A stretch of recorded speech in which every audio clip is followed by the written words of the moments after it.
we're gonna do just it's just basic training. There probably won't be a test. I mean, I pay attention, make sure you get everything right, but I don't think we'll do a test. So anyway, I guess first and foremost, you do have an alarm in there. You have a lot of people. We do want everybody, if you get an alarm in the building, we'd like somebody to still call 911.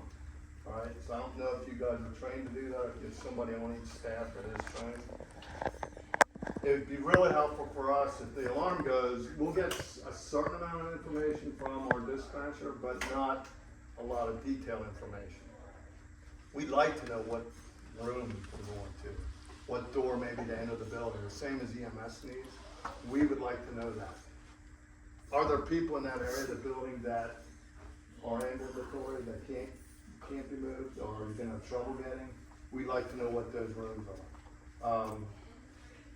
So that being said, you call 911, I'm sure that you all know the address, you all are familiar with the building, you know doors and entrances. That would be important for the staff. It'd be nice if somebody, being a supervisor or a lead person on each shift could meet us on the parking lot when we're pulling in. Typically what you'll see is one of the fire chiefs, or we run with duty officers, which is one of our fire officers will be showing up in a pickup truck or a Tahoe or something. That is the guy that's gonna manage the scene. So if there's an issue, he's the guy that needs to know the most, all right?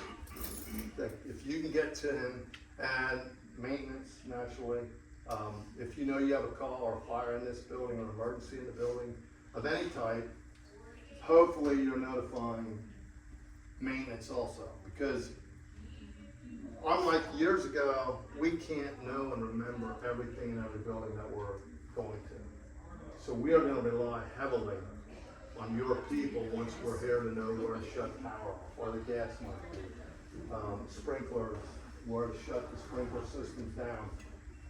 That we're gonna rely on your people to do. So just if you can make sure that you have people here that can kind of stay in our hip pocket and work with us, it'll make the whole thing go a little bit smoother. I know that we have the people, when we evacuate, we're evacuating to the front of the building. The only thing I say about that is I would really like to see those people, unlike in the past, we get them to, on the blacktop by the curb. That's typically where we stop. If there is an emergency in this building, that's gonna be a really high traffic area. There's gonna be a lot of activity, a lot of action on that side of the building. If we could get them over the curb or move up a little bit farther and get them back in the grass so they're off the blacktop. The last thing I want to do is have you get them out so they're safe and have one of our fire trucks pull in and drive over. That wouldn't be real cool.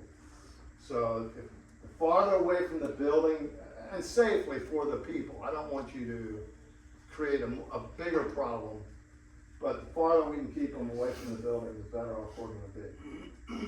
Because we won't pull right up on the building. So when we come in here, if there's a fire, we're going to stay to the far side of this parking lot, because if that fire comes out the roof, comes out a window, comes out a door, it's a substantial amount of heat. If we don't have lines there to protect our fire trucks, we're going to melt our fire trucks, and we really don't want to do that. So understand that, and then we do want that person that is responsible for coming back to us and telling us, hey, we're all clear. We got everybody out of the building. We know we got everybody out of the building. Or we're missing Joe Schmo from room 124. We have no idea where he's at. That will shift gears for us, and that will send search teams into the building. So we'll go looking if we know there's a danger.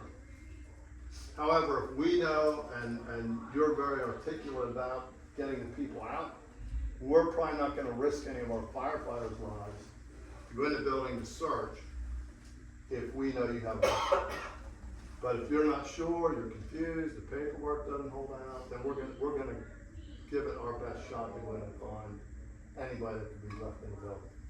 This building is going to go up really, really, really fast, just so you're aware of that. But I don't think it's going to cause a great issue down low in the room.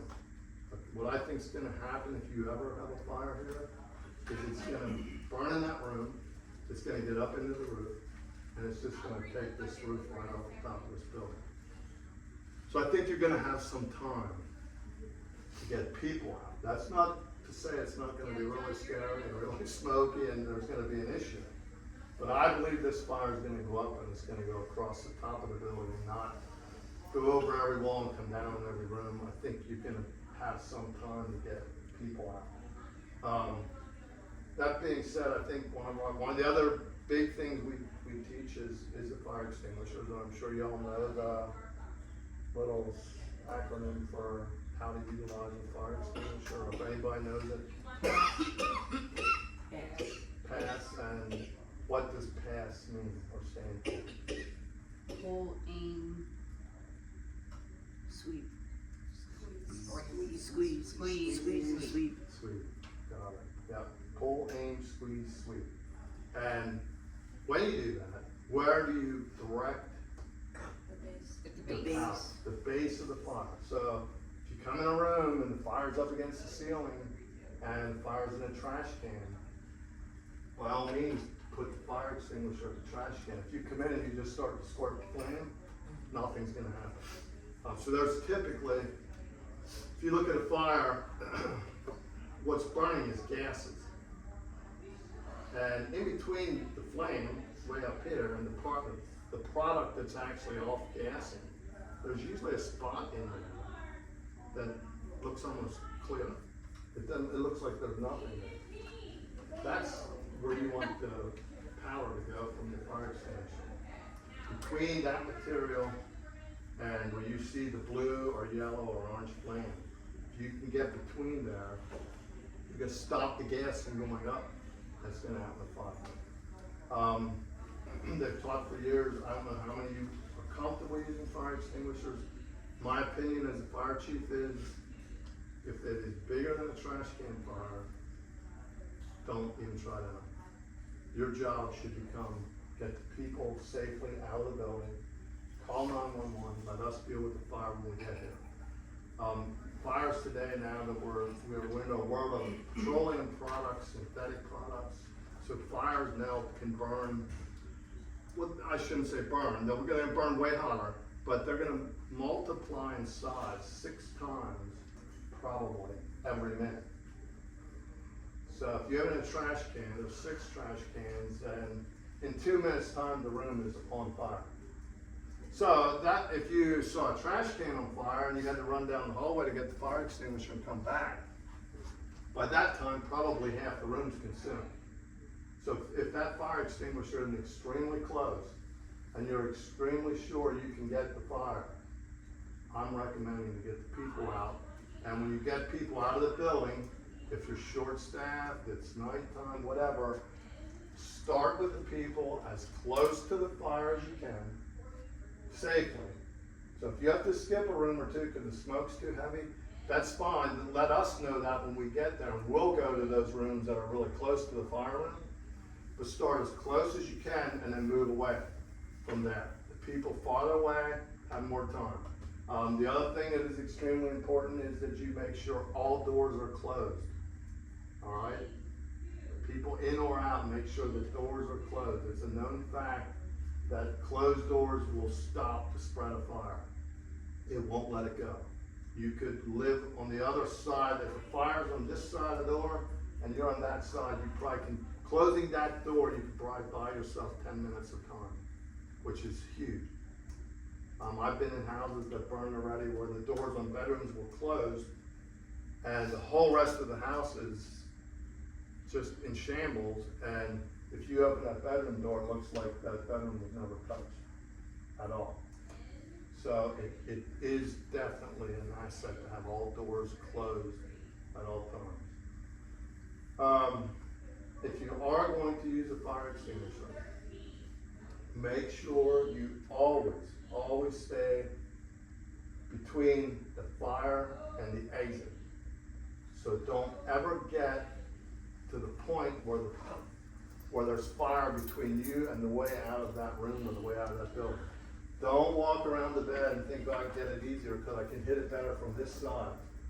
Because if that fire grows, something goes wrong or something there that you don't realize, and all of a sudden the fire gets much bigger quicker, you're trapped. And how do we account for you? If you're trapped and you're one of the caregivers, we won't know how to do that.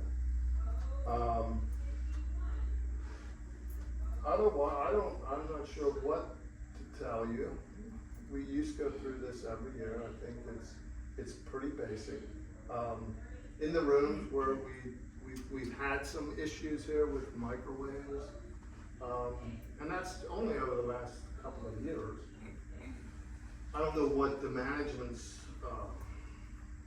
protocol is on that. It's not, I'm recommending that they don't allow it, but if they do, I guess I understand that people that are probably staying here are losing a lot of independence and a little bit of something to still practical, I guess, and make life worthwhile. So, but if they have microwaves in the room around supper time, it would maybe be nice, or that you check in on those people. Smoking, you do have smoking areas. I mean, they should be checked probably on a regular basis. You know, once or twice a shift, somebody should walk to where that smoking area is and make sure there's nothing. You know, somebody didn't let a cigarette lay on the bench in the what do we call it, gazebo up at the end of the building or something like that. Otherwise, I think you guys do a pretty good job. Your fire drills are always really well run. I don't know if you have anything that you really want me to touch on. Well, I just have a couple of things to communicate, and then I think John wants to talk about specifically how we run a drill, because we have a lot of new staff. And on their first day, we do kind of walk through it, but for a lot of our staff, this will be their first fire drill, where they're seeing or participating. So a couple of things, every room, bathroom, closet, storage area should have a red, or some of them are orange, evacuated tags on the inside of their door. So we need to check during a drill every one of those areas, including the staff bathrooms, the med rooms, every single room, because a resident somehow or a staff person could be working in there, and you know, so we need to make sure that we're evacuating all of the doors and then moving the tag, the evacuated tag, to the front of the door. As you are just on your daily basis taking care of residents going in and out of rooms, be mindful, some residents do throw them away, but that is our communication to the fire company as well, if they have to come in, that yes, a staff person did open that door and affirm that everything was out and then the door was closed. There are individual residents who we, under certain circumstances, we do not have to participate in the fire drill. If they are on hospice and they're actively dying, then we get a doctor's order for them. You still have to run through the motions of going to that room, checking it. We only have one resident right now that we do have orders not to evacuate, and that is Janice Bartley on that end. All other residents must participate in the fire drills. It's a state regulation, it's in their resident contract. If they're refusing, you can remind them of that. You can, in a real event, you know, you need to be firm, but just, you need to move on. But our fire drill does not pass if all of the residents in-house do not participate. No, that is a good point. If somebody does resist, even during a fire, your objective is to get as many people out of this building alive as you can. If they're a real hassle, unfortunately, I think you need to make that decision, bypass them, tell us, we'll get them out, guaranteed we'll get them out one way or the other. But, and this is the only time, that you should ever know that we're actually having a fire drill. Otherwise, the regulation is that the staff is not aware that it's a drill, so in your eyes, in your mind, you need to treat, anytime the alarms go off, treat it as a real thing. And, you know, we're not telling residents, if they're saying, is this a drill, is this a drill? We're saying, the alarms are going off, we need to get out and be firm with that. Residents with mobility needs. So right now we have 8 residents who have, are designated as having mobility mobility needs, and that means they need more than minimal assistance to evacuate. So they either need assistance into a wheelchair and we push them out. We have one who is legally blind. Really, everybody should be aware, and the nursing staff certainly are aware of who those residents are. And we do notify, I don't know if they come through your desk, but when they change, if we have room moves or, they don't come to your desk, they're addressed to you. But I'll make sure, I have one for you today, an updated one for you today. And those letters do get sent to the fire department, identifying the room number and what the mobility need is. And that kind of stuff, so we have iPads in all of our equipment. And we have an app that we utilize at least in Williamstown, many of them do, it's called Active 911. That's a mapping system, it tracks all of our personnel, so if we get a call, I can go on that app right now, I can know who's responding. So I know if I'm short-staffed, if I have a crew, don't have a crew, if I gotta cover an engine or a ladder truck. But in that same program, we can add all those room numbers of people. So we'll have a pre-plan for this particular building, and there'll be a small star on our map. We hit that, and it'll bring up all the information that we have on Faithful Living, including ambulatory or special needs. We can show all that, it can be changed in just a couple of minutes, we can update. Does anybody have any questions so far? And then I'm gonna let John, do you have anything you wanna add to the Dow Fire Girls? Just for the sake of new people here, there's just a couple things for now. Or I'll take them around. Afterwards. Yeah. All right. The only thing I have is, mostly for new people, you must acclimate yourself to where the fire panel box is, okay, the signal box. And the first thing, someone needs to go there in the top left-hand corner. It will tell you what room is going off, okay? That room, that area, is the first to be evacuated, because that's where the fire is, all right? And if by any chance that box would say heat detector, that's in the roof, okay? And If it's in the roof, get them out faster. immediately, yes.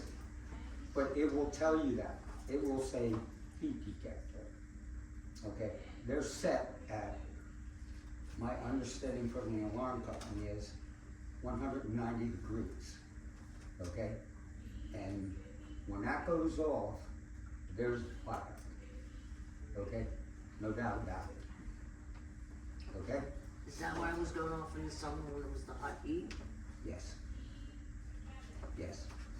But even then, I went up into every attic space, because I couldn't be sure it was the heat, okay, or not. And it was going off. When it was 100-some degrees, they were going off left and right. Right. Okay, especially this end of the building, because there's not enough ventilation in these roofs, okay? They're old, and they are timber boxes, okay? That's correct. And this roof was built in 1950. That wood is so dry, okay? And there's no barrier between the insulation and the roof, okay? As, And then there's also no draft stops the other way. no, So There's the no typical steps. construction today, in that roof area, they would require that there be a wall from the ceiling to the roof built every, probably in a building this size, it would probably be every 50 to 60 feet. So every 2,000 to 3,000 square feet of space, floor space, just the size of your house. There has to be an upright wall that slows the travel of fire and smoke through the building. This does not have that. So if you go up into this attic, you can look straight from here to the first apartment, and there's just a big door that goes right into that apartment. So it's gonna burn straight through that apartment, right into the next side of the building. So it's gonna go really, really, really fast. It's not gonna stop, okay? And it will be like a tornado going through Yeah. that roof. Yeah, we won't be able to stop it. I can guarantee that if it's in this roof, we will not stop. Okay. But on a better note, when this building was constructed, it was constructed as a fancy hotel. Every wall in this building is double layered, concrete reinforced, drywall. It is very unlikely that anything that starts in a room will spread anywhere except to the roof. Okay? It probably will not leave that room as long as the doors close. Okay? That's just a good thing for peace of mind. Okay? But it is very important. Okay? And we know who the people are who need help. Most people can get out of here themselves. Those are the people who need concentrated help. The ones who need multiple people. The hardest time is probably the third shift in this building. Okay. Regina gets the award. There were actually fire trucks were here, okay? And it's like, and I do, okay, from the alarm company, my name, and I think Rebecca's name, and a couple others. If the fire department is dispatched, I immediately get a notice. I mean, I'm here in 4 minutes. When I get that notice, cop can follow me if he wants, but I'm gonna be here. Right? I live in Denver, doesn't take me long. I know all that. Okay? Does anybody have any questions? Alright, we're circulating, the book now, and you guys in your departments decide which for nursing, which 3 dinings, cause you would have 3 normally at a time, thereabouts.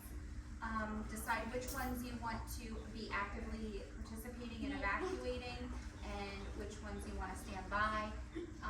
I cannot participate, so we can pretend like 2 of you, assign 2 more as like you would be office staff, maybe 2 more new people.